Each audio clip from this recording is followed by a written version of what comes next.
Perkenalkan, saya Sarnopa dengan NPM 2141-2008, Prodi Akuntansi 2021. Pada video kali ini, kita akan membahas materi tentang apa teori analisis Markov. Teori analisis Markov adalah konsep matematika yang digunakan untuk memodelkan perubahan berurutan dalam sistem. Dalam teori ini, kita mempelajari dampak perubahan suatu kejadian pada kejadian-kejadian berikutnya. Apa itu teori analisis Markov? Teori analisis Markov adalah suatu pendekatan matematika yang digunakan untuk menganalisis sistem yang mengalami perubahan berurutan.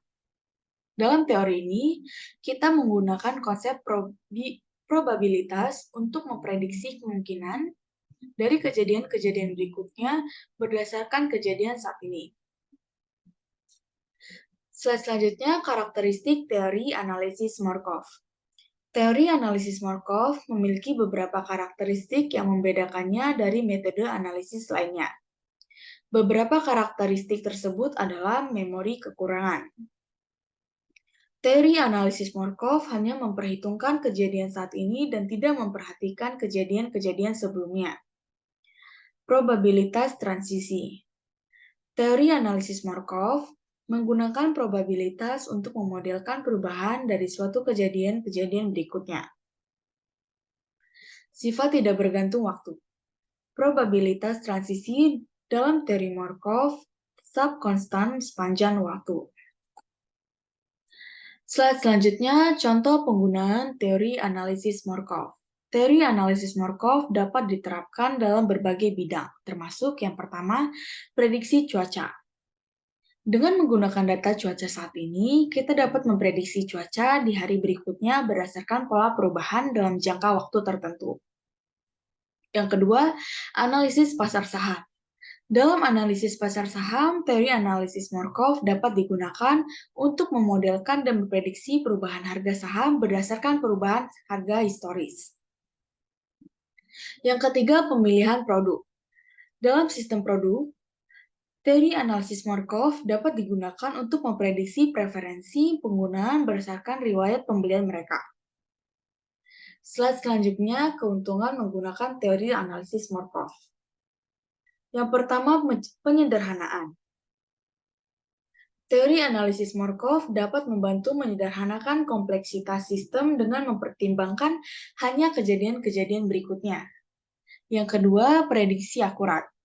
Dengan menggunakan probabilitas transisi, teori analisis Markov dapat memberikan prediksi yang akurat tentang kejadian berikutnya. Yang ketiga, optimalisasi keputusan. Dengan memodelkan perubahan sistem, teori analisis Markov dapat membantu dalam pengambilan keputusan yang optimal. Slide selanjutnya, batasan teori analisis Markov. Yang pertama, tidak memperhatikan riwayat.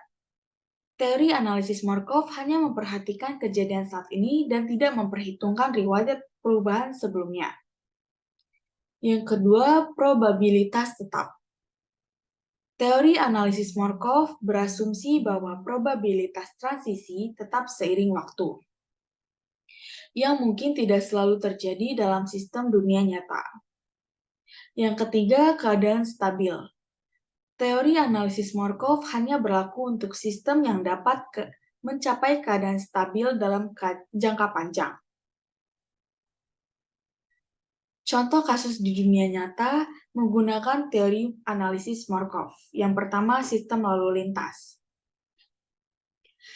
Teori analisis Markov dapat digunakan untuk memprediksi pola lalu lintas di persimpangan jalan berdasarkan pola lalu lintas saat ini dan masa lalu. Yang kedua, perawatan mesin. Dalam perawatan mesin, teori analisis Markov dapat digunakan untuk memprediksi probabilitas kegagalan dan melakukan perawatan preventif dengan mempertimbangkan kondisi saat ini. Yang ketiga, perdagangan ekspor-impor. Teori analisis Markov dapat digunakan untuk memprediksi ekspor-impor suatu negara berdasarkan data historis. Kesimpulan dan penerapan teori analisis Markov.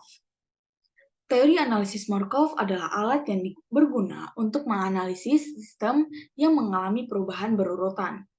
Dengan mempelajari karakteristik, penggunaan, keuntungan, batasan, dan contoh-contoh penerapannya, kita dapat mengoptimalkan penggunaan teori ini dalam berbagai bidang dan memperoleh hasil yang akurat dan berguna. Demikian materi yang bisa saya sampaikan. Saya ucapkan terima kasih.